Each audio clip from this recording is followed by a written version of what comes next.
Bonjour les amis, ça y est, nous y sommes, c'est le 24 juin, c'est le jour, l'anniversaire des apparitions à Medjugorje. Aujourd'hui, c'est la fin de la neuvaine, c'est le dernier jour de la neuvaine. C'est la Saint-Jean-Baptiste, évidemment.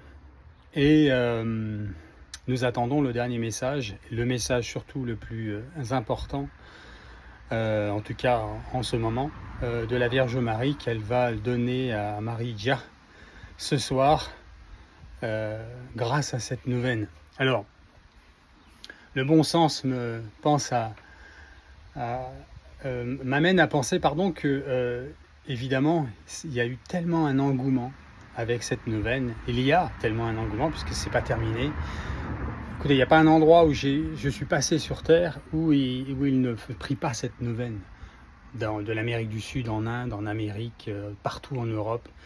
Partout où il y a des chrétiens catholiques, ils prient cette neuvaine et avec ferveur. Il y a des vidéos qui passent partout, sur tous les supports, et ils se transmettent le live de Medjugorje avec cette neuvaine chaque soir. Et donc, vraisemblablement, il faut s'attendre à ce qu'on ait une bonne nouvelle quand même. Alors, je rappelle que la Vierge Marie nous a parlé d'un point de bascule et d'un point de non-retour, et c'était la raison pour laquelle il fallait absolument prier.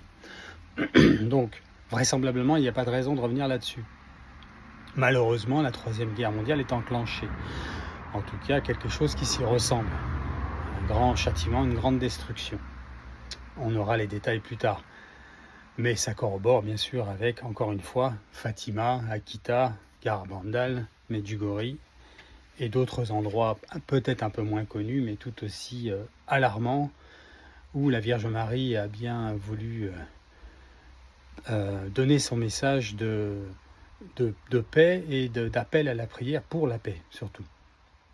Alors, qu'est-ce qui pourrait bien se passer? Eh bien, on peut spéculer à penser qu'on va gagner un peu de temps. Et là, on peut se poser cette question suivante, mais à quoi ça sert de gagner du temps si on va de toute façon vers la Troisième Guerre mondiale? Eh bien, en fait, il ne faut pas oublier que la réalité de la vie, de notre vie, c'est une réalité spirituelle. Et le but de cette vie, c'est de gagner le ciel. Voilà. Et comment gagne-t-on le ciel? Par la conversion au Christ et la confession de ses péchés. Et de fait, imaginons que si nous n'avions pas gagné ce temps supplémentaire, vraisemblablement qui va nous être octroyé, en tout cas on va le savoir ce soir et demain, eh bien ces âmes-là, je vais retourner la chose dans l'autre sens, c'est que la guerre aurait commencé et donc il y aurait eu, d'évidence, des morts. Avec la guerre vient la mort. Eh bien, dans ces victimes, dans ces décès, il y aurait eu des gens qui n'auront pas eu le temps de se convertir, pour le dire simplement. Grâce à ce temps gagné, vraisemblablement, il y aura dedans des âmes qui vont se convertir. Il n'y a que ça qui intéresse le Seigneur, c'est de nous avoir avec lui au ciel. Il n'y a pas une chose que le Seigneur aime plus au monde que de pardonner. Ça, il faut le comprendre, les amis. C'est ce qui est malheureusement pas assez transmis dans l'évangile, ou plutôt dans la transmission de la bonne parole, oui. Quand le Seigneur nous demande d'évangéliser, c'est pas de faire du prosélytisme, même si le mot aussi là il est galvaudé, mais je vais pas rentrer là-dedans. C'est de dire la vérité aux gens, c'est que Dieu nous aime, qu'il existe et que nous ne sommes pas juste voués à la mort, qu'il nous a créés pour autre chose et que cette chose elle est sainte, elle est belle et qu'elle est éternelle. Et il faut le dire dans la joie, vous voyez. Donc, je ferme la parenthèse, c'est que vraisemblablement, je spécule, je n'engage que moi en disant ça, mais ça me paraît logique, on a probablement gagné du temps. En tout cas, il va y avoir quelque chose de positif dans toutes ces ténèbres, grâce à cet engouement, à cette obéissance de la part du peuple de Dieu, à prier cette neuvaine et tout ce monde qui s'y est mis. Il va y avoir des conséquences positives à ça. Voilà, là que je vais en venir. Autre chose, le père Michel Rodrigue, en même temps autre chose, pas vraiment, c'est la même chose, va faire une conférence spéciale avec un message spécial de la Vierge Marie. Alors on est en train de s'organiser, ça sera en fin de semaine, dans cette semaine au plus tard en fin de semaine, voilà. En milieu de semaine vers la fin de semaine, parce que moi j'ai déjà pris mon billet d'avion pour aller dans ma famille aux Antilles, et ça tombe pile le jour où ils voulaient le faire, donc on va voir si on peut pas repousser ça un peu, ou sinon faut que j'annule et que je déplace mon billet d'avion, et dans ce cas là ça se ferait jeudi, mais je vous en dirai plus tard, ne vous inquiétez pas, je vais vous tenir au courant. Et on va avoir là aussi un message et une conférence avec le père Michel qui a un message, qui aura un message spécial de la Vierge Marie pour le monde. Je crois que c'est de la Vierge Marie, si je ne me trompe pas. En tout cas, c'est du ciel. Et donc, ça s'organise et je vous tiendrai au courant. Donc, restez bien connectés avec ça.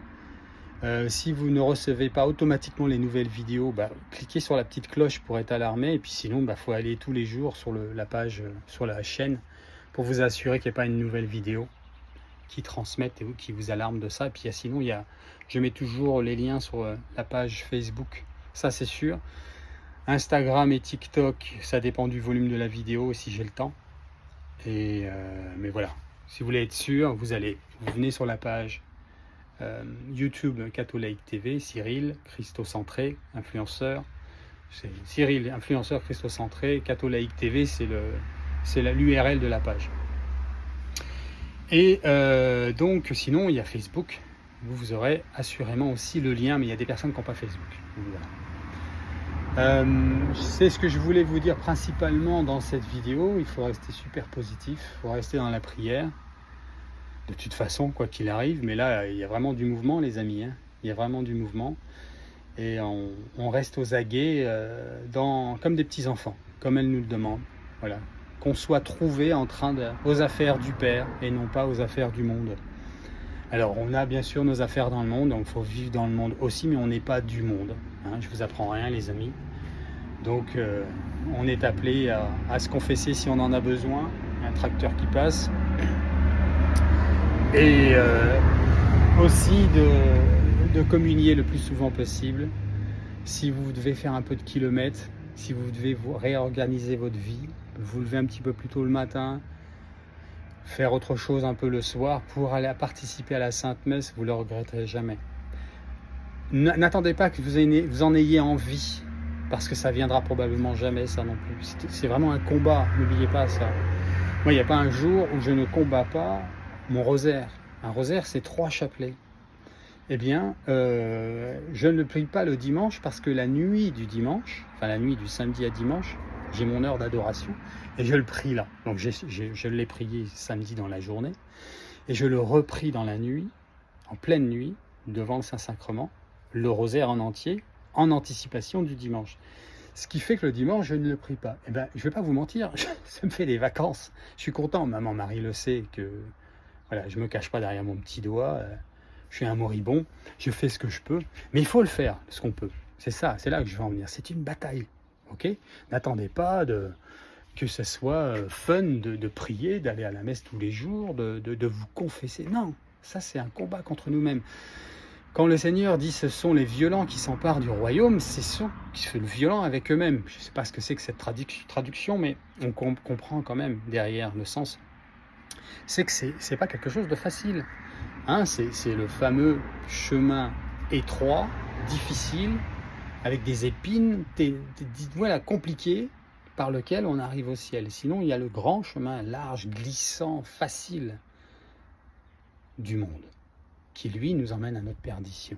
Donc, c'est facile de dire j'ai pas envie de prier, c'est facile de dire je n'irai pas me confesser à un homme, ce qui est faux, mais c'est pas le sujet de la vidéo. C'est facile de dire non à la pratique, à la dévotion, à la piété catholique. C'est facile, ok? C'est même plus facile de rester que dans la louange. J'ai des amis catholiques qui ont tendance à négliger la confession, négliger le rosaire et ne faire que de la louange. Alors c'est bien la louange, et il en faut absolument, mais c'est facile de n'être que dans la louange, ok? Le Seigneur nous appelle à tout ça.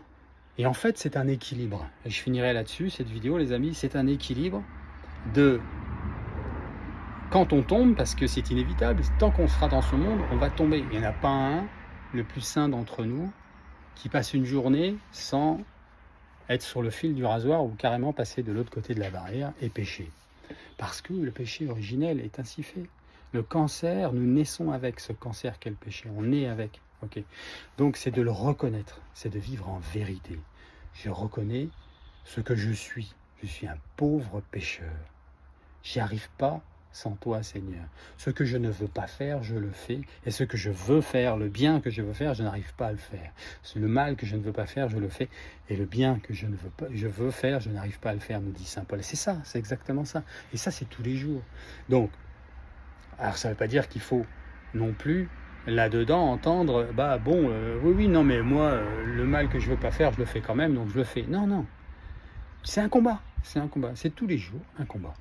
Il n'y a pas d'autre mot, c'est une bataille. C'est donc pénible, ça doit être pénible.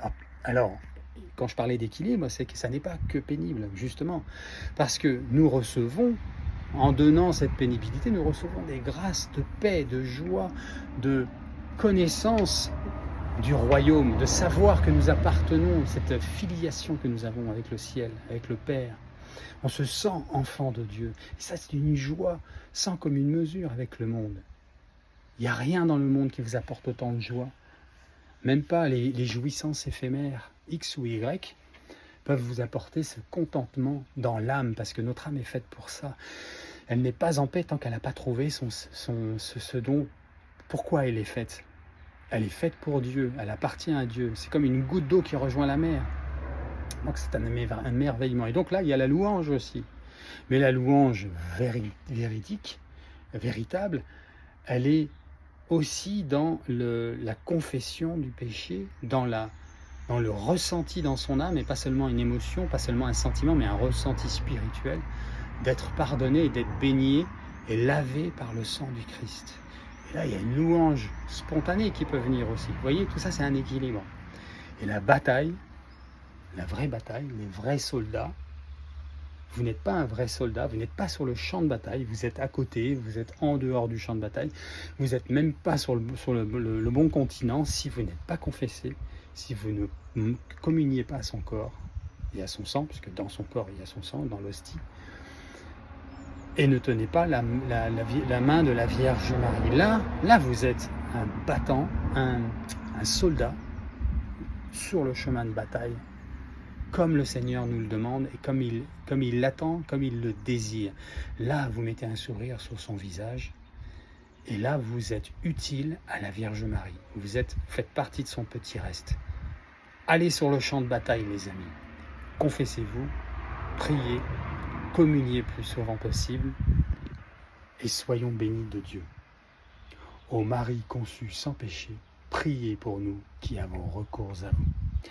Saint Jean-Baptiste, priez pour nous.